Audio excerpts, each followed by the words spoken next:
Hi guys! Another day, another mini vlog na naman ng auntie nyo at heto na nga yung part 3 ng ating paggagala. Andito pa rin nga tayo sa may 168 shopping mall at tuloy pa rin ang ating pag-window shopping. Hirap nga gumala pag ganitong marami kang nakikitang magaganda at mura, lalong lalo na kung wala ka ngang budget. Nadaanan nga namin itong nagtitinda ng donut, kaya naman ang aking mga chikiting ay for the turo. Sabi ko nga wag magturo at baka manuno, charis.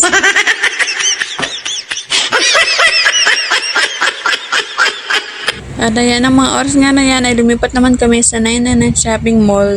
Bali nasa underground nga kami at ayan nga yung mga paninda na nasa under. At ito naman nga yung nasa taas, pagkakit nga namin bumungad sa amin ng mga tsinelas. At ayan, ang mga oras naman na yan ay pauwi na nga kami kasi nakita nga ng auntie nitong mga pusit. Kaya naman ayan, for the bili nga mga person. Sobrang sarap nga ng suka nila, gusto ko na nga lang din inumin, charis.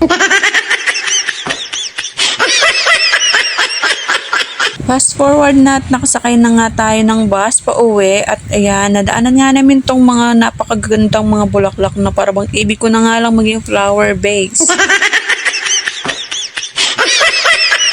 Sabi nila nakakawala daw ng stress ang pamamasyal, pero wag kayong maniwala mga auntie ko dahil mas nakaka-stress ang paggagala ng walang budget.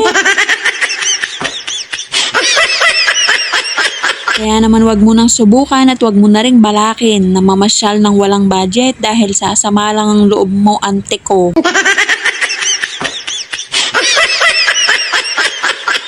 Kaya kung wala kang pera ay manahimik ka na lang dyan sa bahay nyo at maglinis ka. Kesa naman sa ma-stress ka dahil wala kang nabili, sumakit na yung paa mo at sumama pa ang loob mo. Charis! Joke lang po lahat ng sinabi ng auntie nyo, wag po kayo maniwala sa akin, pero totoo nga, nakakawala ng stress ang pamamasyal. Kahit window shopping lang ay okay na. Pero kailangan pa rin na may baon kang kahit magkano lang na budget para kung may importante ka talagang gustong bilhin ay makakabili ka nga.